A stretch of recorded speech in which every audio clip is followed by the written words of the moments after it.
ஐந்து கரத்தனை ஆனை முகத்தினை இந்தின் இளம்பிறை போலும் ஈற்றனை நந்தி மகந்தனை ஞான கொழுந்தனை புந்தியில் வைத்தடி போற்றுகின்றேனே.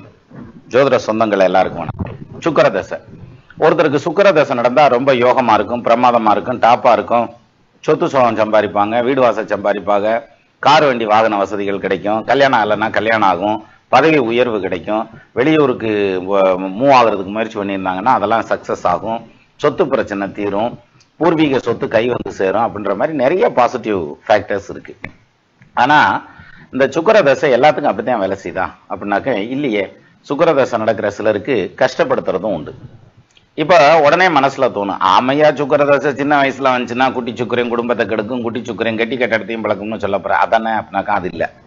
அதாவது எப்படின்னா சுக்கிர தசை சின்ன வயசுல வந்ததுன்னா தகப்பனை பாதிக்கும் அப்படிங்கிற பாயிண்ட் உண்மைதான். ஆனா எல்லா ஜாதகத்துக்கும் பாதிக்காது. ஒரு சில ஜாதகத்துக்கு மிகப்பெரிய யோகத்தை செய்யும். அந்த பையன் பிறந்ததுக்கு அப்புறம் தான் அவர் அப்ப தொழில லட்ச லட்சமா அல்லது கோடி கோடியா சம்பாதிப்பார். அவர் பையன் பிறந்ததுக்கு அப்புறம் அல்லது பிள்ளை சுக்கிர தசையில பிறந்ததுக்கு அப்புறம் வீடு வாங்கியிருப்பார், சொத்து வாங்கியிருப்பார், தொழில் ஆரம்பிச்சிருப்பார், கார் வாங்கியிருப்பார். இன்னும் சொல்லணும்னா அவங்க ஃபேமிலிலேயே ஃபர்ஸ்ட் கார் அவர் வாங்கியிருப்பார். அப்படி டெவலப் ஆகுறதும் உண்டு. அது ஒரு சில கண்டிஷன்ஸ்க்கு மத்தியில் இருக்கும். அது மாதிரியான ஜாதகத்தெல்லாம் நம்ம பார்த்துருக்கோம். சரி, அதே இது பெரும்பாலும் சுக்கிர தசையில சின்ன குழந்தை பிறந்ததுன்னா ரொம்ப கஷ்டப்படுத்துறதும் உண்டு. அதனாலதான் அஸ்வினி மகம் மூலம் பரணி பூரம் பூராடம் இந்த 6 நட்சத்திரத்திலையும் சிசேரியன் பண்றதுக்கு நட்சத்திரம் வச்சு கொடுக்காதீங்க அப்படின்றத அந்த பாயிண்ட்ல சொல்றது. அதனாலதான், ஏன்னா அந்த நட்சத்திரத்துல பிறந்துட்டா இறைவனா கொடுத்தா பிரச்சனை இல்லை, அது யோகமா கூட கொடுத்துடலாம். இவங்களா நட்சத்திரம் வச்சு டெலிவரி பண்றதுங்கிறதுல சிக்கல் ஆகிறதுக்கான வாய்ப்பு உண்டு. சரி, இதெல்லாம் ஒரு பக்கம் இருக்கட்டும். இது சின்ன வயசுல. வயசான காலத்துல சுக்கிர தசை வருது அப்படின்னு வச்சுக்கோங்க. அப்போ மேக்சிமம் கேட்ராக்ட் ஆப்ரேஷன் பண்ணுவாங்க. அதே மாதிரி நடக்கிறது கொள்றதுங்கிறது டக்குன்னு வெளியில போய் சுத்தி வர்றது கொஞ்சம் சிரமமா இருக்கும். ஆனாலும் அவங்க வெளியில போய் வரணுங்கிற ஆர்வத்தோட இருப்பாங்க. இந்த வயசான காலத்துல சுக்கிர தசை வந்தா கூட யாரையாவது துணைக்கு பிடிச்சிக்கிட்டாவது கோயிலுக்கு போறேன், பார்க்குக்கு போறேன், டெய்லியும் வாக்கிங் போறேன் அப்படின்னு வண்டியை கட்டிடுவாங்க. இது ரெண்டையும் விட்டுருங்க. நடுத்தரமான வயசு, ஒரு 25 வயசுல ஆரம்பிச்சு 45 வயசு வரைக்கும் அல்லது 30 வயசுல ஆரம்பிச்சு 50 வயசு வரைக்கும் இது ஃபோர்ஸ்ஃபுல்லா சம்பாதிக்கிற வயசு. சரியா? இந்த டைம்ல சுக்கிர தசை வருதுன்னு வச்சுக்கோங்களேன், ஒருத்தனை பிரமாதமா டெவலப் பண்ணி விட்டுரும், மிகப்பெரிய உயரத்துக்கு கொண்டு போயிடும். சிலர்லாம் ட்ரீம் ப்ராஜெக்ட் வச்சிருப்பாங்க. நான் இப்படி வீடு கட்டணும், நான் என் தொழிலை இப்படி கொண்டு போகணும், நான் இந்த இடத்துல ப்ராப்பர்ட்டி வாங்கணும் அப்படிங்கிற மாதிரியான ட்ரீம் ப்ராஜெக்ட் வச்சிருப்பாங்க. அந்த ட்ரீம் எல்லாமே இது சம்பாதிச்சு கொடுத்துரும், அந்த கனவை நனவாக்கி கொடுத்துரும். எது? இந்த சுக்கிரன். ஆனா அதே சுக்கிரன் அந்த மத்தியம வயசுல சம்பாதிக்கிற வயசுல வருது பாருங்க, அந்த இடத்துல நெகட்டிவா உட்கார்ந்ததுன்னா ஒரே தூக்கு செந்தூக்கா தூக்கிடும். அதுலதான் அந்த சிக்கல் இருக்கு. அதுலயும் அந்த சுக்கிரன் வாங்கின ஆதிபத்தியம் ஒரு வில்லங்கமான ஆதிபத்தியம் வாங்கி வந்துருச்சுன்னு வச்சுக்கோங்க, இன்னும் சிரமம். ரொம்ப கவனமா அந்த இடத்துல மூவ் பண்ணணும். மூவ் பண்ணுனா இந்த சுக்கிர தசையில இருக்கக்கூடிய இடர்பாடுகள்ல இருந்து தப்பிச்சுக்கலாம். சரி, எப்படி அப்படிங்கிறத ஒரு எடுத்துக்காட்டு ஜாதகம் வச்சே பார்ப்போமே. இப்ப இந்த ஜாதகத்தை எடுத்துக்கோங்க. இந்த ஜாதகத்துல 1963 டிசம்பர் மாசம் 4ஆம் தேதி 12:30 PM. இது நம்ம சூப்பர் சாட்லயே கமெண்ட்லயே கொடுத்திருந்தாரு. இதுல பாத்தீங்கன்னா சங்கர் அப்படின்னு சொல்லி அவருடைய பேரு. அவர் என்ன கொடுத்திருந்தாருன்னா, சுக்கிர திசை, வியாபாரம் நஷ்டம், கடன், இதய அறுவை சிகிச்சை நடந்தது, உயிர் மட்டும்தான் இருக்கு, இவை எப்போது முடியும், பழையபடி வாழ முடியுமா? இதான் கேள்வி. இப்போ இதுல பாருங்க, சுக்கிர தசை அது குறிப்பாவே தெளிவாவே சொல்லிட்டாரு. சுக்கிர தசையில வியாபாரம் நட்டமா போச்சு, என்னையா செய்யறது அப்படின்ற மாதிரியான ஒரு கேள்வி. திருப்பியும் பூங்காற்று திரும்புமா அப்படின்னு ஒரு கேள்வி கேட்டிருந்தார். வயசு இப்ப என்ன ஆகுதுன்னு பாருங்க, 61 வயசு முடிய போகுது இன்னும் ஒரு 6-7 நாள்ல. அந்த கண்டிஷன்ல இப்போ இந்த ஜாதகருக்கு லக்னமா வந்திருக்கிறது கும்ப லக்னம், ராசி கடக ராசி, பூச நட்சத்திரம். இப்போ போயிட்டு இருக்கிற தசை பாத்தீங்கன்னா சுக்கிர தசையினுடைய ஆல்மோஸ்ட் கடைசி. அதாவது புதன் புத்தி போயிட்டு இருக்கு, அடுத்து கேது புத்தி முடிஞ்சுன்னா சுக்கிர தசையே முடிஞ்சிடும். இப்போ இந்த சுக்கிர தசை இவருக்கு இவ்வளவு பிரச்சனைகளை கொடுத்தது எதனால? நல்லா கவனிச்சு பாருங்க. சுக்கிரன் 4ஆம் இடத்ததிபதி லாபஸ்தானத்துல நிக்கிறார், நல்ல விஷயம். 9ஆம் இடத்ததிபதி அதுவும் நல்ல ஆதிபத்தியம் தான், அவரும் 11ஆம் இடத்துல நிக்கிறார், அதுவும் சிறப்பு தான். சரி, இப்போ முதல் பாயிண்ட், இந்த சுக்கிரன் 4ஆம் இடத்ததிபதி வேலையை செஞ்சுச்சா இல்ல 9ஆம் இடத்ததிபதி வேலையை செஞ்சுச்சா அப்படிங்கறத தெளிவா பார்த்தோம்னா நமக்கு ஒரு ஐடியா கிடைக்கும். இப்போ சுக்கிரன் வந்து எங்க இருக்கார்? தனுசுல இருக்கார். 4ஆம் இடம்ங்கிறது ரிஷபம். ரிஷபத்துக்கு தனுசு 8ஆம் இடமா போயிருது.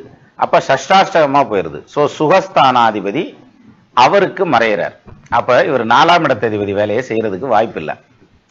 சரி, அடுத்தபடியா 9ஆம் பாவாதிபதி யாரு? அதே சுக்கிரன். 9ஆம் இடத்துக்கு இந்த சுக்கிரன் எங்க இருக்காரு? 3ஆம் பாவத்துல இருக்காரு. இந்த 8ஆம் இட மறைவுங்கிறத விட 3ஆம் இடத்துல மறையிறதுங்கிறது கம்மியான மறைவு தான். அப்படிங்கல இந்த 9ஆம் இடத்ததிபதி வேலையை தான் இந்த சுக்கிரன் வலுவா செய்யறதுக்கான அமைப்பு இருக்கு. இப்ப இந்த இடத்துல ஒரு டவுட் வரும். 4ஆம் இடத்துக்கு 8ஆம் இடத்துல சுக்கிரன் இருக்காரு, ஆனா அவருக்கு வீடு கொடுத்த குரு ஆட்சி ஆகிறாரு. அப்ப மறைவு கிடையாதுல்ல?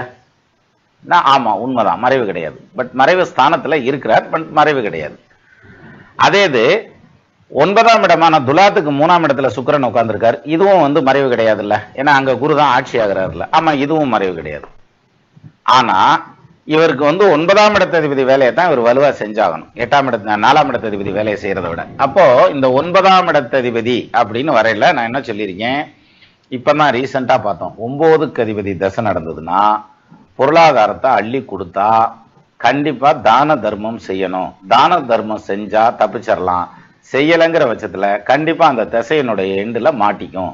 அது வந்து நான் சுக்கிர திசையை ரெஃபர் பண்ணி சொல்லலை, எந்த திசையா இருந்தாலும் அந்த ப்ராப்ளம் வரும். ஒரு எடுத்துக்காட்டா உள்ளதுலயே கம்மியான தசை சூரிய தசை, 6 வருஷம். அந்த 6 வருஷம் சூரியன் 9க்கு அதிபதியா வர்றார் தனுசு லக்னத்துக்கு.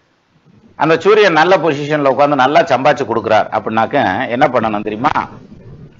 இவர் எங்கேயோ செக் வைக்க போறாருன்னா அதுக்கு தாண்டா இந்த சம்பாத்தியத்தை கொடுக்குறாருன்னு அர்த்தம். எது? தனுசு லக்னத்துக்கு 9க்கு அதிபதி சூரியன் நல்ல வருமானத்தை கொடுப்பாரு. அது நல்ல பொசிஷன்ல உட்காந்துட்டா பிரமாதமான வருமானத்தை கொடுப்பாரு. அப்ப வருமானம் வரையில என்ன பண்ணணும்னா லிப்ட் மேல போகத்தான் நம்ம கெட்டியா பிடிச்சுக்கறணும்னு. அது மாதிரி உங்க கையில கொடுக்குற காசு பணம்ங்கிறது வந்து 4 கஷ்டப்படுறவங்களுக்கு போய் சேரணுங்கிறதுக்காக கொடுக்குறாரு ஆண்டவன். ஆனா நம்மால் என்ன பண்ணுவான்னா அதை பத்திரமா பொட்டணம் போட்டு வச்சிருப்பான். அப்படி பொட்டணம் போட்டு வச்சிருக்கையில என்ன ஆகும்னா ஏதாவது ஒரு விதத்துல அந்த சம்பாரிச்ச பொருளாதாரம் வந்து ஹெவியா அடி வாங்கும். இது 9ஆம் இடத்ததிபதியினுடைய திசைக்கான ஸ்பெஷல் பினாமினா. இப்ப பாருங்க, இந்த ஜாதகத்துல 9ஆம் இடத்ததிபதி தசை தான் நடக்குது. எது? சுக்கிர தசை. இந்த சுக்கிர தசையில பிகினிங்ல இவருக்கு கஷ்டம் வந்துச்சான்னா வந்திருக்காது. எது? ஆரம்பத்துல சுக்கிர தசை ஆரம்பிச்சிச்சு இல்லையா, அப்போ வந்து இருதய நோய் வந்துருச்சா, ஆபரேஷன் பண்ணிட்டோமா, வியாபாரத்துல நட்டம் வந்துச்சா, அதெல்லாம் ஒன்றும் வராது. முதல்ல கொடுக்கும். எப்படி கொடுத்துருக்கோம் அப்படின்னா இங்க பாருங்க, இவருக்கு சுக்கிர தசை ஆரம்பிச்சது கிட்டத்தட்ட 41 வயசுலன்னு நினைக்கிறேன். 43 வயசுல ஆரம்பிச்சிருக்கு சுக்கிர தசை. நிச்சயமா 53 வயசு வரைக்கும் நல்லபடியா வண்டியை ஓட்டிடும். இது சுக்கிர தசை குரு புத்தி வரைக்கும் ஓட்டிடும். அந்த குரு புத்தியில தான் ட்ரபிள் ஆரம்பிக்கும். ஆரம்பிச்சிச்சுன்னா ரிமைனிங் பார்ட் ஆஃப் இந்த கேது புத்தி முடிகிற வரைக்கும் சுக்கிர தசை எண்டு வரைக்கும் பிரச்சனையை கண்டிப்பா கொடுக்கும். அதுவும் ஸ்டெப் பை ஸ்டெப்பா கொடுத்து பொருளாதாரத்தை பெரிய அளவுல அடிச்சு காலி பண்ணும். அதை விட இன்னொன்னு சைக்கலாஜிக்கலா தைரியத்தை காலி பண்ணிடும். செல்ஃப் கான்பிடன்ஸுங்கிறோம்ல, அந்த கான்பிடன்ஸை காலி பண்ணிடும். அதுலதான் இவர் ஒரு கேள்வி கேட்கிறார். அந்த அந்த வசந்த காலம்னு சொல்லக்கூடிய, நான் பிரமாதமா தொழில் பார்த்துட்டு இருந்தேன் இல்லையா, அந்த வசந்த காலம் திரும்புமா அப்படிங்கிற ஒரு கேள்வி கேட்டிருக்காரு. பாத்தீங்களா, பழையபடி வாழ முடியுமா அப்படின்னு ஒரு கேள்வி கேட்டிருக்காரு.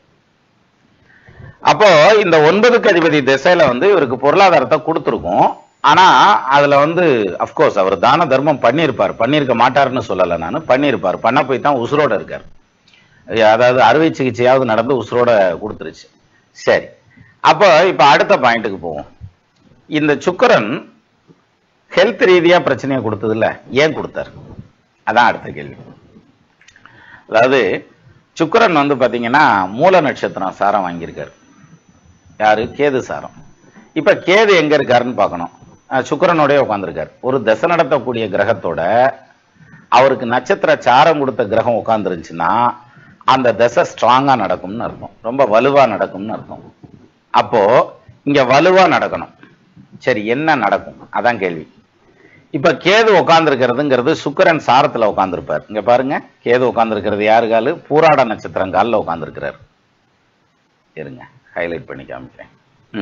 கேது உட்கார்ந்துருக்கிறது பூராட நட்சத்திரம் காலில் உட்கார்ந்துருக்கிறார். அவர் உட்கார்ந்துருக்க வீடு எது? குரு வீட்டுல உட்கார்ந்துருக்கார். அப்ப சுக்கிரனும் குருவும் டிசைடிங் அத்தாரிட்டி ஃபார் கேது மகா திசை அல்லது கேது. இப்போ அந்த சுக்கிரனும் குருவும் எப்படி இருக்காங்க?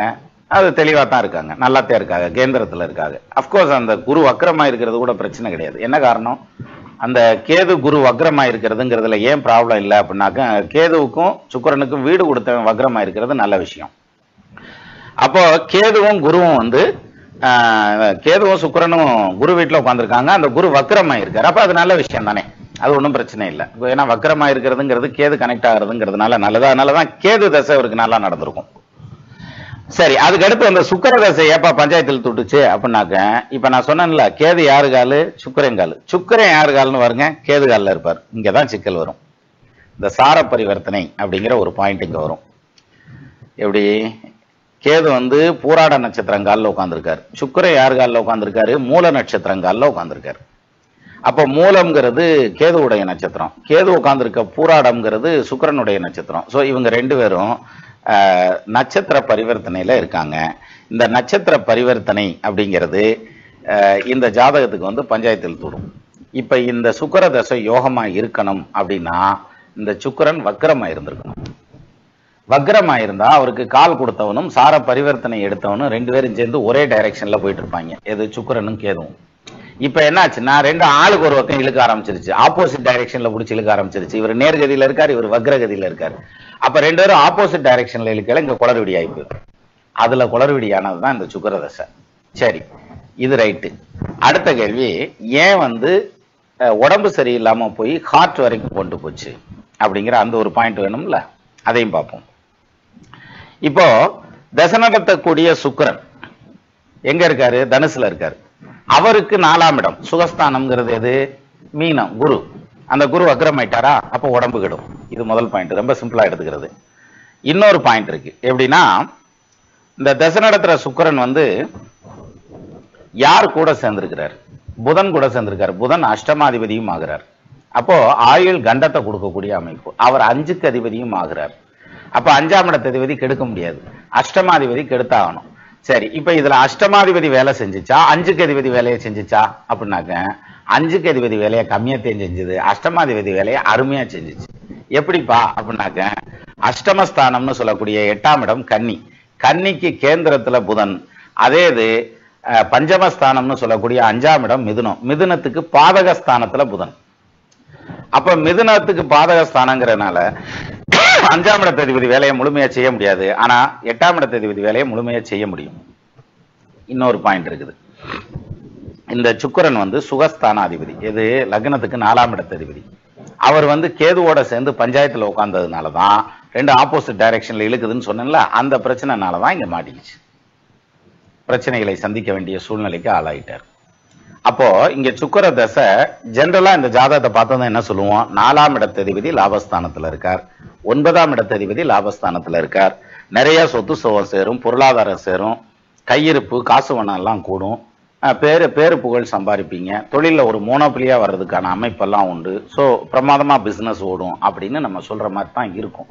ஆனா இது ஒர்க் அவுட் ஆகாது. ஏன்னா உள்ள இன்னும் கொஞ்சம் ஸ்க்ரூட்டனிங் பண்ணி பார்த்தோம்னா நமக்கு இருக்க விஷயங்கள் என்னங்கிறது வெளிப்படும். ஏன்னா ஒரு கிரகம் வந்து பலன் கொடுக்கறதுக்காக உட்காந்துருக்கா, வேஷம் போட்டுக்கிட்டு உட்காந்துருக்காங்கிறத கண்டுபிடிச்சுக்கலாம். நான் சொன்னேன் இல்லையா, சுக்கிரதசை குரு புத்தி, அந்த குரு புத்தி இவருக்கு சேலஞ்சிங்காக தான் இருந்திருக்கும். எப்போ தெரியுமா, இங்க பாருங்க, 2016 அக்டோபர்ல இருந்து 19 ஜூன் வரைக்கும் நடந்த பீரியட் சேலஞ்சிங்கா இருந்திருக்கு. என்ன காரணம் தெரியுமா, தனாதிபதி அந்த இடத்துல வக்ரம். இங்க தனாதிபதி வக்ரம் ஆகக்கூடாது. அது மாரி குரு வக்ரமாய் நிக்கிறதுங்கிறதும் யாரு, சனி சாரத்துல வக்ரமாய் நிக்கிறார். இங்க ராகு கேது சம்பந்தப்படலை, அப்ப மாட்டிக்கிச்சு. சோ இங்க குரு புத்தியிலேயே பொருளாதாரத்துல அடிவாங்க. அதனாலதான் குரு புத்தியிலிருந்து அடுத்தடுத்து வரக்கூடிய டைம் எல்லாம் பிரச்சனைக்குரிய டைமா வந்திருக்கும். அதே சமயத்துல குரு வந்து வக்ரமானனால முழுமையான தான தர்மம் பண்ண முடியாது, ஏதோ ஒரு அளவுக்கு பண்ணியிருப்பார். அவர் பண்ண அளவுக்கு ஒரு ஆபரேஷனை பண்ணி பழைக்க வச்சிருச்சு. சரி, இப்ப அவர் கேட்ட கேள்விக்கு பதில சொல்லிட்டு முடிச்சிடலாம். அதாவது எப்படின்னா, திருப்பியும் பழையபடி நல்லபடியா வாழுவனா அப்படின்னு ஒரு கேள்வி கேட்டிருந்தார். நிச்சயமா வாழ முடியும். எப்போ, அதான் கேள்வி. அதாவது சுக்கிர தசை கம்ப்ளீட் ஆயிரணும். ஏன்னா சுக்கிர தசை இப்ப புதன் புத்தி போயிட்டு இருக்கு, அதுக்கப்புறம் சுக்கிரன் கேதுவே நடக்குது, கேதுவும் சுக்கிரனும் சார பரிவர்த்தனை ஆப்போசிட் டைரக்ஷன், அப்ப மாட்டிக்கிச்சு. அதனால இந்த கேது சுக்கிரன் முடிஞ்சா தான் சரியா வரும். சுக்கிரன் கேதுல வந்து அவருக்கு பெரிய டெவலப்மெண்ட் இருக்காது. அப்ப 2026 ஆகஸ்டுக்கு அப்புறம் 6 வருஷ சூரிய தசை இந்த ஜாதகருக்கு யோக தசை. 7க்கு அதிபதி 10ல நிற்கிறார், குரு பார்க்கிறார், நிச்சயமா ஜெயிப்பார். இதான் அவர் கேள்விக்கான பதில். அப்போ இப்ப நம்ம தெரிஞ்சுக்கிட்டது என்ன அப்படின்னா, சுக்கிர தசைங்கிறது வந்துருச்சு அப்படின்னதும் உடனே அள்ளி கொடுத்துரும்னு அர்த்தம் இல்ல. அள்ளி கொடுக்குமா, கிள்ளி கொடுக்குமா, தட்டி விடுமா, தட்டி பறிக்குமா, கொட்டி கவுக்குமா அப்படிங்கறதெல்லாம் அந்த ஜாதகத்தை பொறுத்தது. அதுக்கு தான் சொல்றான், தக்கார் தகவலார் என்பது அவரவர் எச்சத்தார் காணப்படும். அதான வள்ளுவம். மீண்டும் இன்னொரு வீடியோல பார்க்கலாம். நமது நண்பர்கள் ஆள் போல் தழைதழைத்து அருகது போல் வேரூன்றி மூங்கில் போல் கிளை கிளைத்து முதியாமல் வாழ்ந்திருக்க வாழ்கவென வாழ்த்தி அமைகிறேன். வணக்கம்.